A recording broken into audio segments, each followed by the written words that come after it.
Hello friends, स्वागत है आप सभी का आपके अपने चैनल ट्रिकी इंजीनियर्स एकेडमी में। हमारा आज का टॉपिक है types of beam sections. Beam section कितने टाइप के होते हैं? पहला होता है हमारा बैलेंस सेक्शन, दूसरा होता है अंडर रेनफोर्स सेक्शन, तीसरा होता है हमारा ओवर रेनफोर्स सेक्शन। इसके बारे में हमारा डिटेल में बात करने वाले हैं और आज हम पढ़ेंगे difference between under reinforce section और ओवर रेनफोर्स सेक्शन के बारे में।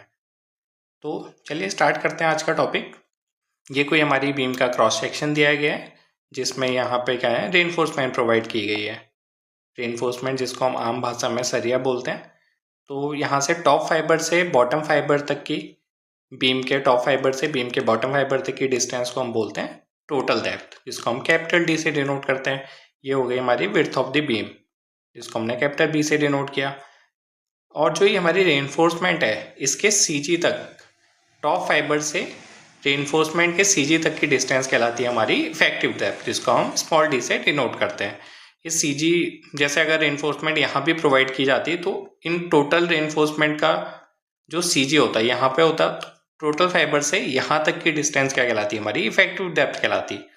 और ये हम आपको जो डॉटेड लाइन दिख रही है, ये हमारी न्यूट्रल एक्सिस जो ठीक इसके मिड से पास करती है।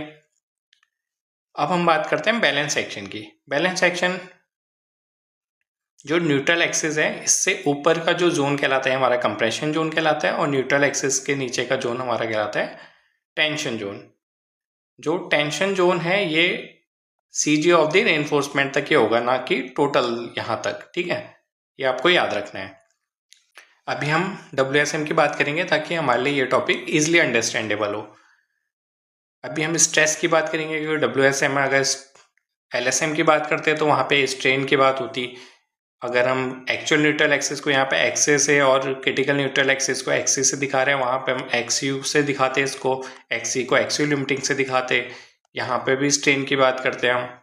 अभी हम WSM की बात कर रहे हैं, आपको ये टॉपिक इजिली अंडरस्टैंडेबल हो जाए। बाकी ऐसा कुछ मेन डिफरेंस नहीं है WSM में और LSM में इस टॉपिक में। एक्सी क्या हमारी एक्चुअल न्यूट्रल एक्सिस और एक्सी क्या हमारी क्रिटिकल न्यूट्रल एक्सिस। ठीक है, बैलेंस सेक्शन में क्या होगा, सिग्मा सीबीसी क्या हमारा परमिसिबल स्ट्रेस इन कंक्रीट है ना, permissible compressive stress in concrete. Sigma S T by M क्या है, permissible tensile stress in steel, divide by M modular ratio से डिवाइड करते हैं, हमने WSM में पढ़ा है। तो ये परमिसिबल स्ट्रेस इन स्टील है, permissible compressive stress in concrete है। ये टेंसाइल स्ट्रेस, ये कंप्रेसिव स्ट्रेस। ठीक है, अगर जो हमारी जो बीम है ये कंप्रेशन में और जो टेंशन में एक साथ फेल हो, यानी कि हमारी जो बीम का maximum compressive stress in concrete है और जो maximum tensile stress in steel है, दोनों सेम टाइम पे अपनी मैक्सिमम लिमिट पे पहुंचे, यानी कि दोनों सेम टाइम पे फेल हो, कंप्रेशन में भी टेंशन में भी, तो वो क्या कहलाता है, हमारा बैलेंस सेक्शन कहलाता है। इसी के कारण, क्योंकि दोनों सेम टाइम पे फेल हो रहे हैं, इसी के कारण जो हमारे एक्चुअल न्यूट्रल एक्सिस है वो क्रिटिकल न्यूट्रल एक्सिस के बराबर होगा। ठीक है, अब हम बात करते हैं अंडर रेनफोर्स सेक्शन की। अंडर रेनफोर्स सेक्शन में क्या होगा, जैसे आपको नाम से ही पता चल रहा है अंडर रेनफोर्स है, यानी कि जो इसमें रेनफोर्समेंट प्रोवाइड की गई है, रेनफोर्समेंट प्रोवाइड की गई है वो बैलेंस सेक्शन से क्या है, कम है। ठीक है, ये आपको समझ में आ गया। जिसके कारण से क्या होगा, जो हमारा permissible tensile stress in steel है वो तो अपनी मैक्सिमम लिमिट पे पहुंच जाएगी, यानी कि हमारी स्टील तो यील्ड करने लगेगी। लेकिन जो permissible compressive stress in concrete है, ये आपको पता है ना, स्टील का जो टेंशन जोन है इसमें स्टील की बात होगी, कंप्रेशन जोन में कंक्रीट की बात होगी। तो जो permissible compressive stress in concrete है सिग्मा सीबीसी, वो मैक्सिमम लिमिट तक नहीं पहुंचा, उससे पहले ही हमारा स्टील फेल हो गया। तो यहाँ तक नहीं पहुंचा, अगर यहाँ तक पहुंचता तो हमारा डायग्राम कुछ ऐसा बनता बैलेंस सेक्शन की तरह। लेकिन जो सिग्मा सीबीसी है, यहाँ तक सिग्मा सीबीसी था तो उससे पहले ही हमारी स्टील फेल हो गई, तो सिग्मा सी तक ही हमारी स्टील फेल हो गई है। तो ये कंप्रेसिव स्ट्रेस यहीं तक पहुंचा, जिसके कारण से क्या हुआ, जो हमारा एक्स है एक्चुअल न्यूट्रल एक्सिस, वो न्यूट्रल एक्सिस से ऊपर ही शिफ्ट हो गई। यहीं तक मान लो आपके यहाँ तक होता तो न्यूट्रल एक्सिस यहाँ तक लाई करता, अभी उससे पहले ही फेल हो गया, तो यहाँ से ही ऐसे बनेगा हमारा डायग्राम। तो हमारे जो एक्चुअल न्यूट्रल एक्सिस है वो क्रिटिकल न्यूट्रल एक्सिस से कम होगी। जो क्रिटिकल न्यूट्रल एक्सिस है वो टॉप फाइबर से न्यूट्रल एक्सिस तक की डिस्टेंस है, तीनों केसेस में सेम है एक्सी की वैल्यू। ठीक है, जो भी चेंज आएगा वो एक्चुअल न्यूट्रल एक्सिस में आएगा। तो आप अंडर रेनफोर्स सेक्शन को तो ईजिली समझ गए। अब हम बात करें ओवर रेनफोर्स सेक्शन की। जैसे नाम से ही पता चल रहा है, इसमें हमने रेनफोर्समेंट क्या है, बैलेंस की तुलना में ज़्यादा प्रोवाइड किया है। तो अगर हम रेनफोर्समेंट ज़्यादा प्रोवाइड कर देंगे, जिसके कारण क्या होगा, हमारा जो स्टील है वो अपनी मैक्सिमम टेंसाइल स्ट्रेस तक नहीं पहुंचेगा। जो permissible tensile stress in steel था सिग्मा ST/m, वो यहाँ तक होता कुछ, लेकिन उससे पहले ही हमारे क्या है, ये कंक्रीट फेल हो गया। अगर कंक्रीट फेल हो गया तो अपनी मैक्सिमम लिमिट तक पहुंच गया, आपको देख पा रहे हैं सिग्मा CBC तक पहुंच चुका है, लेकिन जो स्टील था वो अपनी मैक्सिमम परमिसिबल स्ट्रेस तक नहीं पहुंच पाया, उससे पहले ही हमारा कंक्रीट फेल हो गया। जिसके कारण क्या हुआ, जो हमारा एक्स है, एक्चुअल न्यूट्रल एक्सिस है, वो हमारा नीचे शिफ्ट हो गया, किससे, न्यूट्रल एक्सिस से, है ना। क्योंकि यहाँ तक होता तो फिर ऐसे कुछ आता हमारा डायग्राम, लेकिन ये तो हमारा सिग्मा CBC पूरा मैक्सिमम परमिसिबल स्ट्रेस इन कंप्रेशन तो पूरा रहा, लेकिन टेंशन जोन में नहीं रहा, जिसके कारण क्या हुआ, हमारा डायग्राम कुछ ऐसा बना। लेकिन आपको बेटर अंडरस्टैंडिंग के लिए मैं आपको एक और डायग्राम दिखाता हूँ। ये रहा हमारा वो डायग्राम। जैसा आप देख पा रहे हैं, अंडर रेनफोर्स सेक्शन में क्या है, हमारा permissible tensile stress in steel जो है वो तो अपनी मैक्सिमम लिमिट पर पहुंच गया, लेकिन जो कंप्रेसिव स्ट्रेस इन कंक्रीट है वो यहीं तक रह गया। वो सिग्मा CBC यहाँ तक है टोटल। अगर सिग्मा CBC तक तो होता तो ये बैलेंस सेक्शन की तरह होता, उससे पहले ही फेल हो गया हमारे स्टील, तो यहाँ से ही ऐसे मूव करने लगेगा, है ना, दिख पा रहा है आपको। तो हमारा एक्स से यहाँ पे आएगा, एक्चुअल न्यूट्रल एक्सिस कम रह गई। अगर हमारा ओवर रेनफोर्स सेक्शन है, ओवर रेनफोर्स सेक्शन में क्या होगा, हमारा जो maximum permissible stress in compressive stress in concrete है वो तो अपनी मैक्सिमम लिमिट पर पहुंच गया, लेकिन जो टेंसाइल स्ट्रेस इन स्टील है वो अपनी मैक्सिमम लिमिट तक नहीं पहुंचा। अगर यहाँ तक पहुंचता तो सिग्मा ST/m होता है, यहाँ तक जहाँ दिख रहा है आपको, यहाँ सिग्मा T/m तक ही रह गया, यहाँ तक ही रह गया। यहाँ तक होता तो कुछ मिड से पास करता, कोई बैलेंस सेक्शन की तरह। अब क्या हो गया, यहीं पे फेल हो गया, तो आपका डायग्राम कुछ ऐसा बनेगा। तो ये हमारा एक्चुअल न्यूट्रल एक्सिस से डाउन, यहाँ पे आपको डायग्राम से इजीली समझ में आ गया होगा। यही पूरा केस है।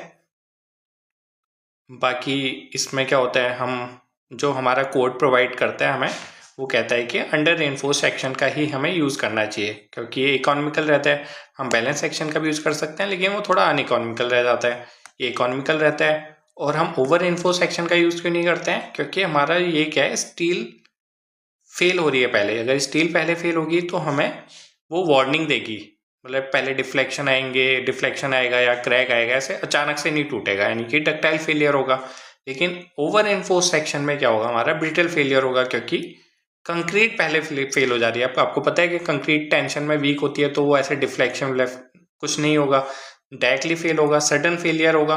तो हम ओवर एनफोर्स सेक्शन का तो यूज कर ही नहीं सकते हैं, क्योंकि अंडर एनफोर्स सेक्शन का यूज करेंगे तो हमारा स्ट्रक्चर जैसे टूटने वाला है पहले वार्निंग देगा, उसके बाद टूटेगा। लेकिन ओवर एनफोर्स सेक्शन होगा तो अचानक से टूट जाएगा, सडन फेलियर होगा, है ना। अब बात करते हैं difference between under reinforced and over reinforced section की। तो यही सब है, ऊपर हमने बात कर लिया है, बाकी हम आपको पॉइंट वाइज समझा देते हैं। पहला पॉइंट है reinforcement is less then a balance section. ये हम बात कर चुके हैं ऊपर, AST is less then AST limiting. Balance section की तुलना में रेनफोर्समेंट कम होगा अंडर रेनफोर्समेंट। ओवर रेनफोर्समेंट में क्या होगा, रेनफोर्समेंट ज़्यादा होगा बैलेंस सेक्शन की तुलना में। AST is greater than AST limiting. AST limiting किसका, बैलेंस सेक्शन वाला है।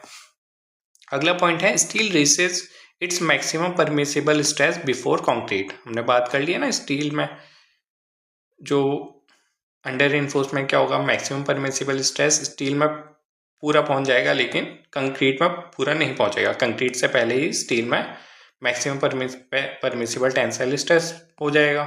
तो वही लिखा हुआ है, steel reaches its maximum permissible stress before concrete. Concrete से पहले मैक्सिमम परमिसिबल स्ट्रेस स्टील में पहुंच जाएगा।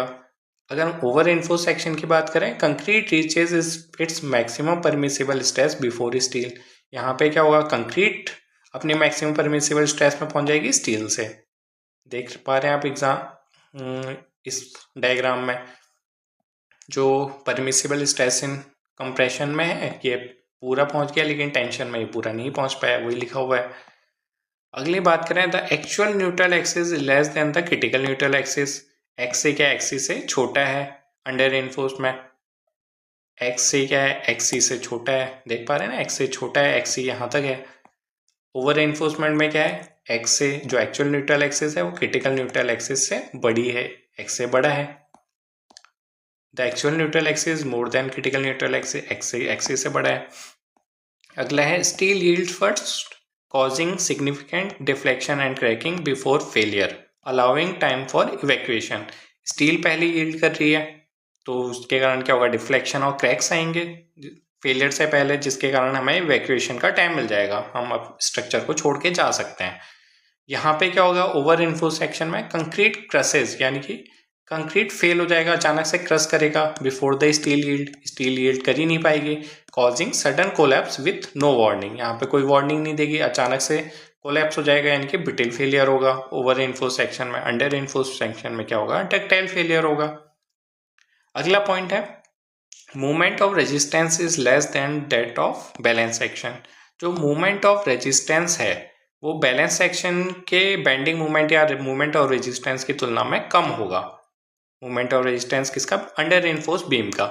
अगर हम ओवर इन्फोर्स सेक्शन में जाएंगे तो ओवर इन्फोर्स सेक्शन का जो मूवमेंट ऑफ रेजिस्टेंस है वो ज़्यादा होगा किससे, बैलेंस सेक्शन से, यानी कि MOR क्या है इस केस में कम है बैलेंस सेक्शन से, यहाँ पे movement of resistance balance section से ज़्यादा है।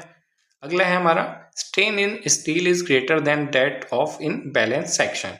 यहाँ पे स्टील के अंदर जो स्ट्रेन आएगा वो ज़्यादा होगा बैलेंस सेक्शन से, यहाँ पे क्या होगा, जस्ट अपोजिट होगा, strain in steel is less than that of balance section, strain in steel कम होगा बैलेंस सेक्शन की तुलना में। अगला पॉइंट है हमारा more deflection because it has less steel. आपको पता है कि अंडर इन्फोर्समेंट में कम स्टील है तो ज़्यादा डिफ्लेक्शन आएगा, यहाँ पे क्या है, ओवर इन्फोर्समेंट में ज़्यादा स्टील है तो कम डिफ्लेक्शन आएगा। ये क्या है, इकोनॉमिकल है क्योंकि हमने कम स्टील यूज़ किया है। ये क्या, लेस इकोनॉमिकल है क्योंकि हमने ज़्यादा स्टील यूज़ किया है। ये larger section is required because it has less steel. Come steel use कर रहे हैं तो हमें लार्जर सेक्शन चाहिए होगा, यहाँ पे हम ज़्यादा स्टील यूज़ कर रहे हैं ओवर इन्फोर्स सेक्शन में तो हमें स्मॉलर सेक्शन से भी काम चल जाएगा। दे आर सेफर, ये सबसे मेन चीज़ है क्योंकि ये सेफ रहते हैं, क्योंकि हमें वार्निंग दे देते हैं पहले डिफ्लेक्शन या क्रैक्स आएंगे, जिसके कारण हमें टाइम मिल जाएगा इवैक्यूएशन का। ये क्या होते हैं, डेंजरस होते हैं, इसलिए हम इसको अवॉइड करते हैं, इनको प्रेफर करते हैं। अंडर इन्फोर्स सेक्शन को हम प्रेफर करते हैं और ओवर इन्फोर्स सेक्शन को हम अवॉइड करते हैं। तो दोस्तों आज का टॉपिक यहीं पर समाप्त होता है। अगर आपको हमारे लेक्चर अच्छे लगते हैं तो हमारे चैनल को सब्सक्राइब कीजिए और ज़्यादा से ज़्यादा अपने दोस्तों में शेयर कीजिए। Thank you.